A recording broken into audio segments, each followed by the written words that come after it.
Là, vous étiez dans l'émission face à des jeunes qui ont 20 ans en moyenne d'âge. Comment ça s'est passé? Ouais, très bien.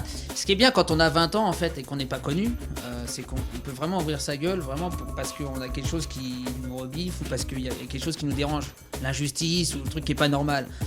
Nous aujourd'hui, les sportifs de haut niveau ou les autres gens un peu connus qui passent à la télé, même si on a l'air d'être jeune et qu'on a envie de penser comme les jeunes, et ben on peut pas toujours dire ce qu'on pense. On peut plus dire ce qu'on pense. Aujourd'hui, ça devient très difficile de devenir commentateur à la télévision parce que si vous faites pas des trucs stéréotypés du style du journalisme et que tout ce que vous allez dire est d'abord validé par un avocat pour éviter la diffamation ou autre, ça devient difficile d'être naturel. Moi, ce qui a fait mon succès avec le duo qu'on fait avec Nelson, c'est que c'est très naturel, c'est spontané, c'est ce qui fait rire les gens.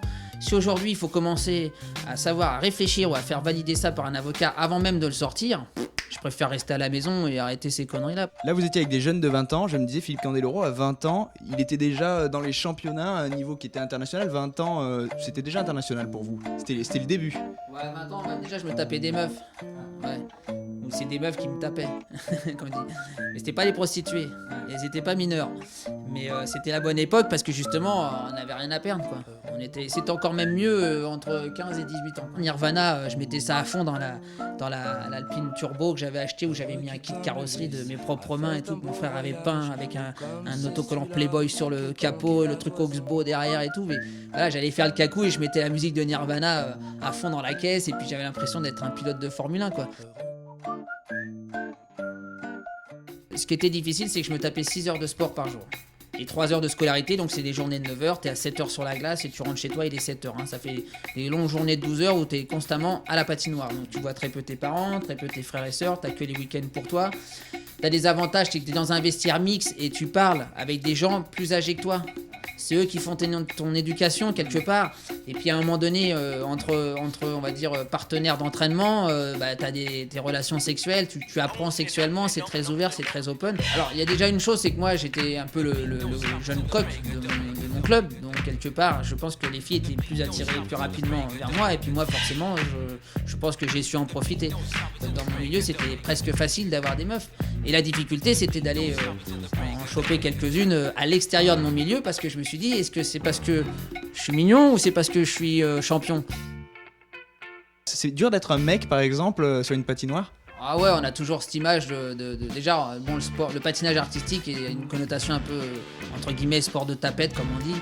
C'est pas péjoratif quand je dis ça, mais moi j'ai souvent été traité de tapette parce que je faisais du patinage. Donc forcément, on était en train de se cacher. C'est pour ça aussi que j'ai pris des thèmes très forts, très puissants, qui montraient la virilité de ce sport et la difficulté. Si tu t'affirmes sur la glace, je suis désolé, on ne traitera pas de pédale. Et c'est ce qui s'est passé, mais ça a mis très longtemps. C'est-à-dire j'ai mis presque une dizaine d'années à vraiment me sentir à l'aise sur la glace pour m'exprimer corporellement. Et ça n'a pas été facile. Si vous croisiez le Candeloro de 20 ans, vous lui diriez quoi? Peut-être que pour certains, j'ai été un petit con, mais parce que justement, je mordais à pleines dents ce qui m'était offert, quoi. Je veux dire, moi, j'étais vachement heureux de sortir de l'école. Je pense que l'école, toute la journée, n'était pas faite pour moi. Alors, ça veut pas dire que je suis con et que j'avais pas envie de m'instruire. Mais au contraire, je pense que cette vie-là, j'ai fait aucun cours de géographie toute ma vie. Mais du coup, j'ai fait le tour du monde. Et j'ai été voir sur le terrain ce qui se passait. Il faut arrêter d'aller bosser 8 heures par jour, le cul assis sur une chaise, c'est pas possible. Ça, c'est pas humain, par exemple. Moi, je pense qu'il faut faire 4 heures de scolarité, puis le reste du temps, aller faire de la couture, aller faire du repassage, aller taper au marteau pour fabriquer une baraque avec des clous, et voilà. Aujourd'hui, c'est vrai, quand on regarde les jeunes, on a l'impression qu'à part pirater des trucs sur Internet ou bricoler des iPhones et compagnie, j'ai l'impression qu'ils savent pas bosser.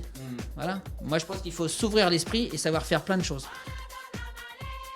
À bientôt.